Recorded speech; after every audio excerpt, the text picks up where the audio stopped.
Welcome to Coaches Weekly, everyone. I'm CJ Sellner here with head men's basketball coach Steve Kollar. Coach, first off, congrats on the win inside Geiseman Gymnasium in what I'm going to say is the craziest game I've seen in Geiseman. You've been coaching basketball a long time. Where's that rank for you? It's up there. It's up there. You know, I think a tournament championship game at Blackburn, we played Greenville, was one of them. But just the back and forth and the constant changing and leads and it was a heck of a game to coach, and I know the guys love playing in it. And earlier in the week, you took on Lakeland, which was a tough one on the road. Yep. And this team had been really close. You've seen it, that it just couldn't get over the hump in some of these comebacks. Yep.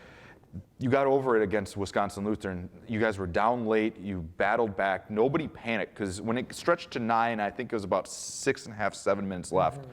That's when that game could have either gotten out of control, but you called a timeout. Your guys kind of got back into it, and all of a sudden, then Rashon Aimless just hits the big three to tie it up, and rest is history. Yeah, and I think it was 7, even with like a minute 52 or something like that. We're growing. We're getting better. We're learning from each game. We're watching film, and that's what's awesome to see. Is, you know, like we went out and we played well and we won a big game. And we just came back and we looked at that stuff, and it's like we have so much room to grow. And that's what we've been talking about to the guys. The message never changes. I mean, we're going to be so much better in a month, in 2 months, you know, as long as we continue to keep doing this.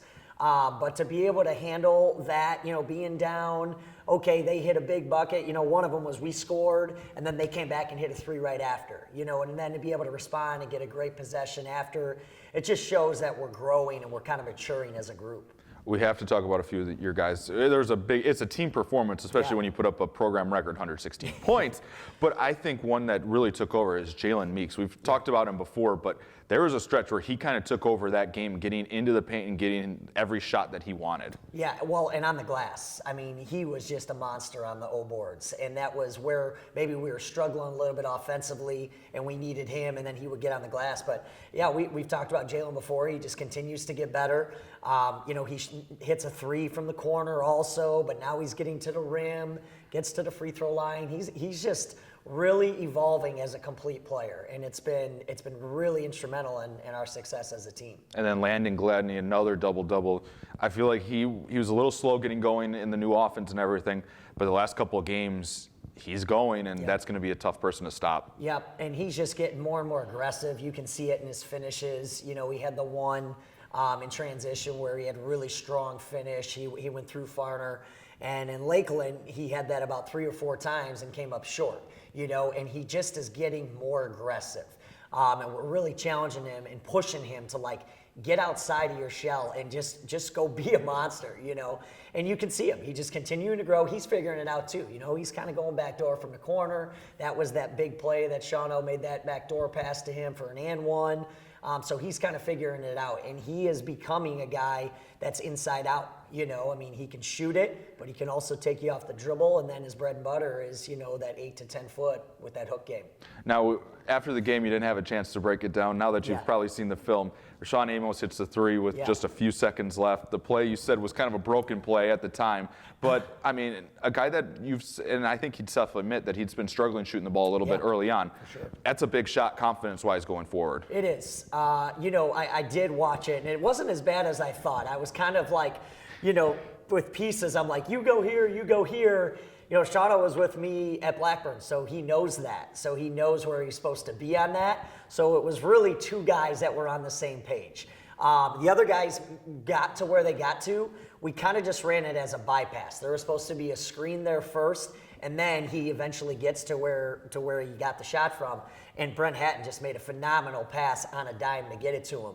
But that speaks volumes of Rashon. You know, he has been struggling to shoot it.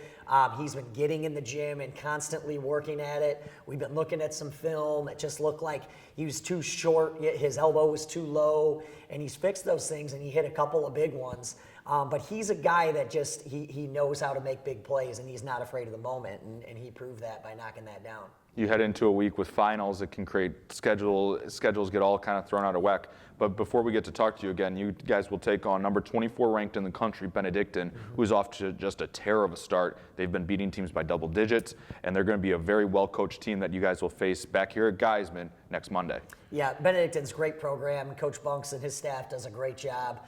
You know him well. Yeah, I know him well. I was with him for 2 years, so I know the way they work and the things they're trying to do. And defensively, I think they've got to be one of the top in the league for sure. But I think there were some numbers in field goal percentage and points given up where they're really high. Just in watching a lot of that film, they don't hurt themselves. They make you beat them.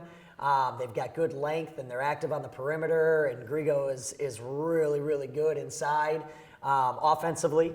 And so it's going to be a great opportunity for our guys. And we do have finals this week, but it gives us a little bit of time to prepare for them. And I think, after getting that Wisconsin-Lutheran game, I think our guys, I thought they believed it before, but that really kind of solidifies it that, like, hey, this is the way we need to prepare on a daily basis. And we'll be ready to roll for sure. Well, we look forward to seeing your team back out on the floor. Cougar fans, CUC will not be back in action until next Monday. You can always find more information and links if you can't make it out to Geiseman on the 16th at cucougars.com. For head coach Steve Kollar, I'm CJ Sellner. Thank you for watching Coaches Weekly.